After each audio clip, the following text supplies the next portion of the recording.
వివిధ భారతి యూట్యూబ్ ప్రేక్షకులకు స్వాగతం, సుస్వాగతం. పరమానందయ్య గారి శిష్యుల కథలలో భాగంగా ఈరోజు మనం వినబోయే కథ పేరు గోవు మహాలక్ష్మికి కోటి దండాలు. పరమానందయ్య గారు క్షీరాభిషేకం ముగించి శివలింగానికి హారతి ఇస్తూ హరహర మహాదేవ పార్వతీ మనోవల్లభ అని భక్తితో ఆర్తిగా ప్రార్థిస్తూ గంట వాయిస్తూ ఉంటే ఆ గంట చప్పుడు వింటూ పరిగెత్తుకొచ్చిన ఆయన అర్ధంగి భక్తితో హారతి కళ్ళకు అద్దుకుంటూ అప్రయత్నంగా శివలింగం వైపు చూసింది. శివలింగం మీద కానీ పానవట్టం మీద కానీ ఒక్క పాలబొట్టు కూడా కనిపించలేదు. ఆమె ఆశ్చర్యపోతూ, ఇదేమిటండి, లింగం మీద ఒక్క పాల చుక్క కూడా లేదు, అసలు క్షీరాభిషేకం చేశారా, భక్తిలోకాల్లో తేలిపోతూ చేశాననుకున్నారా అని అడుగుతూనే పాలపాత్రను చూసి గిన్నె ఖాళీగా ఉంది, పాలన్నీ ఏమయ్యాయి అని అడిగింది.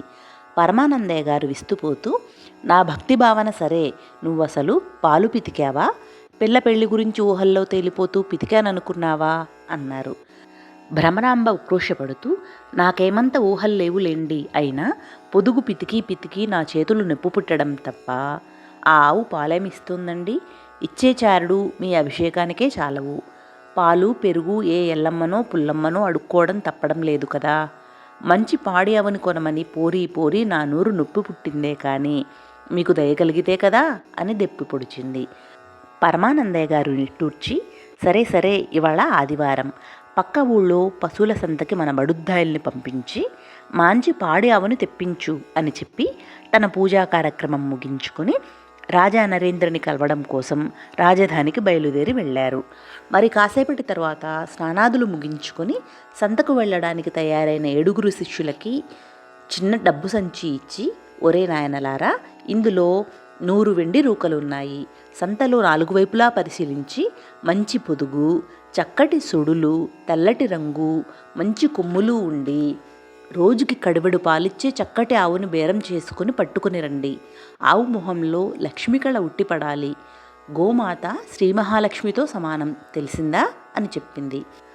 ఆది ముసిముసిగా నవ్వి, అలాగే, మా తెలివితేటలు ఏంటో మీరే చూస్తారుగా అని చెప్పాడు. అందరూ సంతకు బయలుదేరారు.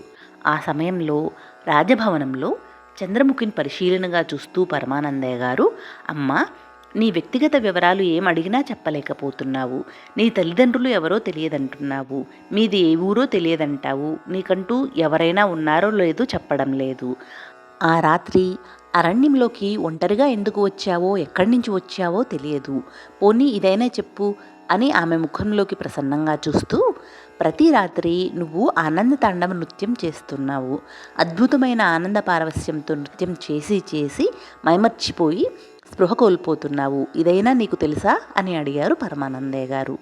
చంద్రముఖి బిత్తర చూపులు చూస్తూ, ఏమో, ఈరోజు పరిచారికలు చెప్పే వరకు నేను నృత్యం చేస్తున్నానన్న విషయం నాకు కూడా తెలియదు, నాకు అంతా అయోమయంగా ఉంది, నా పూర్వపరాలేవి ఎంత ఆలోచించినా నాకు గుర్తుకు రావడం లేదు, అందుకే అందరి ప్రశ్నలకి సమాధానాలు చెప్పలేకపోతున్నా, భయంతోటే ఒంటరిగా ఈ అంతఃపురంలో రోజులు వెళ్ళమారుస్తున్నాను అని పలికింది.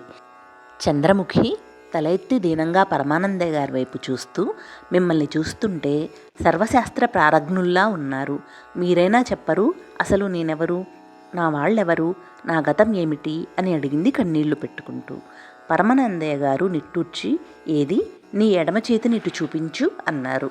చంద్రముఖి తల ఊపుతూ నిర్లిప్తంగా తన ఎడమ చేతిని చూపించింది పరమానందయ్య గారికి. చంద్రముఖి అరచేతిని చూస్తూ ఉలిక్కిపడ్డారు పరమానందయ్య గారు. చంద్రముఖి అరచేయి హస్తరేఖలు లేకుండా శూన్యంగా ఉంది.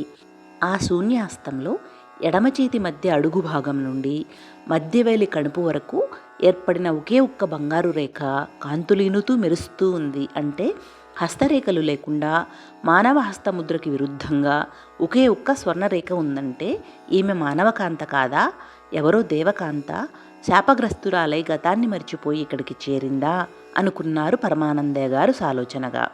ఆయన తల పంకిస్తూ, ఇక్కడ చంద్రముఖి, అక్కడ ఆ 7 తమకు తెలియకుండానే ప్రతి రాత్రి ఆనంద తాండవ నృత్యం చేస్తున్నారంటే తెలుసుకోవాలి, వాళ్ళ హస్తరేఖలు కూడా పరీక్షించాలి అని అనుకున్నారు. అదే సమయంలో 7 శిష్యులు సంతలోకి ప్రవేశించారు. ఆ పశువుల సంత, ఆ ఊరు రాజవంశదాయాది వీర్రాజు యొక్క ఈనాము గ్రామాల్లోది.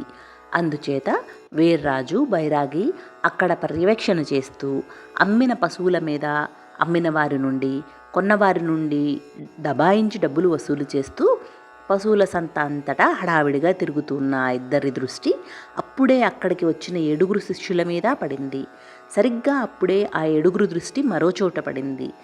సంతలో ఎక్కడికక్కడ పశువుల గుంపుల ముందు కొనుగోలుదారులు రద్దీగా ఉన్నా ఒక్కచోట మాత్రం అమ్మేవాడు, వాడు అమ్మకానికి పెట్టిన పశువులు తప్ప కొనేవాళ్ళు ఎవ్వరూ లేరు. అంతేకాదు, అక్కడ చెట్టుకు వేలాడగట్టిన ప్రకటన మీద ఇలా రాసి ఉంది, గోవు మహాలక్ష్మికి కోటి దండాలు అని. మిగిలిన కథను తరువాయి భాగంలో కొనసాగిద్దాం. సర్వే జనా సుఖినో భవంతు, లోకా సమస్తా సుఖినో భవంతు. ఓం శాంతి శాంతి శాంతి.